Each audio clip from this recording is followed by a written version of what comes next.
11월 9일 새벽 기도를 시작하겠습니다. 우리 사도신경으로 신앙 고백합니다. 전능하사 천지를 만드신 하나님 아버지를 내가 믿사오며 그 외아들 우리 주 예수 그리스도를 믿사오니 이는 성령으로 잉태하사 동정녀 마리에게 나시고 본디오 빌라도에게 고난을 받으사 십자가에 못 박혀 죽으시고 장사한 지 사흘 만에 죽은 자 가운데서 다시 살아나시며 하늘에 오르사 전능하신 하나님 우편에 앉아 계시다가 저희로서 산자와 죽은 자를 심판하러 오시리라. 성령을 믿사오며 거룩한 공의와 성도가 서로 교통하는 것과 죄를 사하여 주시는 것과 몸이 다시 사는 것과 영원히 사는 것을 믿사옵나이다. 아멘. 우리 찬송가 299장 하나님 사랑은 이란 찬양 같이 찬양하도록 하겠습니다.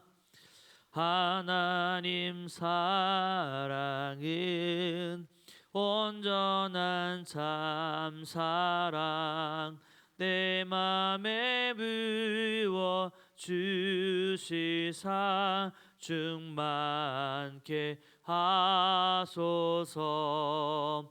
내 주님 참 사랑 햇빛과 같으니 그 사랑 내게 비추사 뜨겁게 하소서. 그 사랑 앞에는 풍파도 그치며 어두운 마음도 환하니 그 힘이 크도다. 하나님 사랑은 온전한 참 사랑 내 맘과 영에 채우사 새 힘을 주소서. 아멘. 함께 볼 말씀은 요한복음 17장 1절에서 5절까지의 말씀입니다. 제가 봉독해 드립니다. 예수께서 이 말씀을 하시고 눈을 들어 하늘을 우러러 이르시되 아버지여 때가 이르렀사오니 아들을 영원롭게 하사 아들로 아버지를 영원롭게 하게 하옵소서. 아버지께서 아들에게 주신 모든 사람에게 영생을 주게 하시려고 만민을 다스리는 원세를 아들에게 주셨음이로소이다. 영생은 곧 유일하신 하나님과 그가 보내신 자 예수 그리스도를 아는 것이니이다. 아버지께서 내게 하라고 주신 일을 내가 이루어 아버지를 이 세상에서 영원롭게 하였사오니 아버지여 창세전에 내가 아버지와 함께 가졌던 영화로서 지금도 아버지와 함께 나를 영원롭게 하옵소서. 아멘. 이 땅의 모든 권세는 바로 하나님께부터 난 것이죠. 이 말씀은 모든 권세가 하나님의 선하신 뜻을 위해 사용되어야 한다라고 하는 근거가 됩니다. 이 세상의 권력자들은 권세를 잘못 사용할 때가 참으로 많습니다. 그러나 그리스도는 하나님 나라의 왕으로서 바로 많은 사람들을 구원하기 위해서 권세를 사용하셨습니다. 오늘 본문에 보면 예수님이 설교를 마치시고 하늘을 우러러 하나님 아버지께 기도하셨습니다. 예수님은 때가 이르렀기 때문에 아들을 영원롭게 하사 아들로 아버지를 영원롭게 하게 해 주실 것을 간구했습니다. 본문에서 때가 이르렀다라고 하는 말은 무엇을 의미하는 것일까요? 바로 예수님이 십자가에서 죽음으로 인류의 죄를 대속할 때가 이르렀다라고 하는 의미가 있는 것이죠. 예수님은 하나님이 정하신 때에 스스로 자기의 생명을 내어주심으로 인해 구원의 역사를 이루셨던 것입니다. 그분은 십자가의 죽음으로 하나님을 영원롭게 하게 해달라고 기도했습니다. 바로 십자가의 죽음이 하나님의 공의와 사랑의 속성을 잘 표현해 주기 때문입니다. 그러므로 예수님은 십자가의 죽음이 자신의 영화일 뿐만 아니라 궁극적으로는 하나님의 영광임을 직접 밝혀주신 것이죠.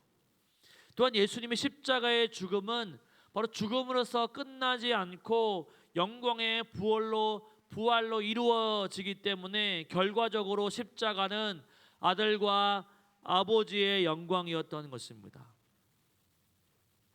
그래서 예수님은 십자가의 죽음을 언급하시면서 아버지께서 아들에게 만물을 다스리는 권세를 주셨음을 말씀해 줍니다. 이 권세는 궁극적으로 아버지께서 아들에게 주신 모든 사람에게 영생을 주기 위한 것이었습니다. 이를 반대로 얘기하면 아들에게 속하지 않는 자들에게는 영원한 영벌의 심판을 내리는 권세도 있게 하신다. 그런 권세도 있다라고 하는 것이죠. 또한 아버지와 아들의 영원은 영생을 받은 모든 성도들에게 허락된 영원한 영광입니다. 그러므로 모든 성도는 오직 하나님께 영광을 돌리기 위한 영원한 삶을 살아야 하는 것이죠. 예수님은 바로 영생은 하나님 아버지와 그가 보내신 그리스도를 아는 것이라고 정의해 주십니다. 여기서 하나님과 그리스도를 아는 지식은 머리를 아는 것으로 넘어서 전 인격적으로 그리스도를 사랑하고 그분을 연합하는 체험적인 지식을 의미한다고 말할 수 있습니다. 바로 영원하신 그리스도와 신비롭게 연합함으로 인해 죄인된 사람들이 거룩함에 의해 옷을 입고 영원한 생명의 나라에 들어가게 되는 것이죠. 바로 이것은 신비로운 것입니다. 예수님은 이를 위해서 아버지께 순종하시면서 십자가에서 죽으시고 무덤에서 부활하셨습니다. 예수님은 이를 위해 잠시 하늘 보좌의 영광을 버리시고 인간의 몸으로 이 땅에 오신 것이죠. 그러므로 예수님은 이제 창세전부터 아버지와 함께 가졌던 영화로 다시 돌아가게 해달라고 기도하셨던 것입니다. 이렇게 예수님 자신뿐만 아니라 구속의 성취로 창조주이시며 심판주이신 하나님께 영광이 온전히 돌려지기를 원하셨던 것입니다. 하나님의 궁극적인 구속의 목적은 모든 성도가 이러한 하나님의 영광의 풍성함을 알아 하나님의 영광과 찬송이 되게 하시는 것입니다. 그러므로 성도는 하나님을 아는 지식으로 충만해져서 하나님께 온전한 찬송과 영광을 돌릴 수 있도록 힘써야 하는 것이죠. 예수 그리스도의 풍성한 은혜와 사랑이 우리를 통해 빚어지게 되고 우리가 하나님의 영광을 드러내야 한다는 사실입니다. 또한 하나님을 아는 지식을 세상에 전하여 많은 사람이 하나님을 알고 주께 돌아오는 역사, 영생에 참여할 수 있도록 힘써야 한다는 것을 우리가 깨닫게 됩니다. 아버지와 아들을 영원롭게 해달라고 하는 기도는 우리 그리스도인들의 기도가 되어야만 합니다. 하나님은 그 기도에 반드시 응답해 주실 것입니다. 예수님이 믿는 자에게 영생을 주시는 것은 하나님을 영원롭게 하는 일입니다.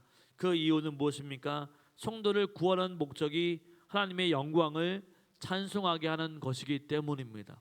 하나님의 창조물로서 창조의 근본적인 모습으로 돌아가는 것, 그래서 하나님의 영광을 돌려드리는 것, 그렇기 때문에 성도를 구원하는 목적도 바로 하나님의 영광과 찬송이 되는 것이죠.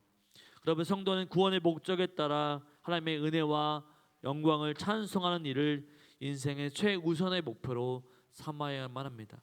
우리를 지으신 것도, 우리 이 땅에 태어나게 하신 것도, 우리를 구원하신 목적도 바로 하나님의 영광과 찬송이 되게 하라고 하신 것을 기억하면서 우리 전부를 드려 하나님의 영광을 올려드리고 오늘 또 하나님의 찬송이 되고 기쁨이 될 수 있는 우리 모두의 삶이 되어지시기를 주님의 이름으로 축원을 드립니다.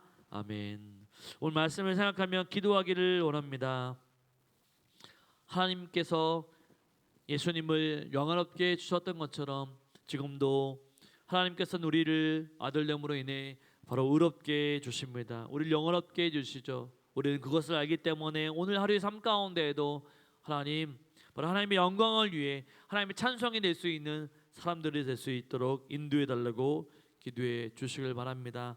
일꾼 전체를 위해서 기도해 주시고 우리 고3 입시생들 최선을 다하며 나갈 수 있도록 해달라고 우리 이것들을 가지고 우리 주여 한번 크게 부르짖고 같이 기도하도록 하겠습니다. 주여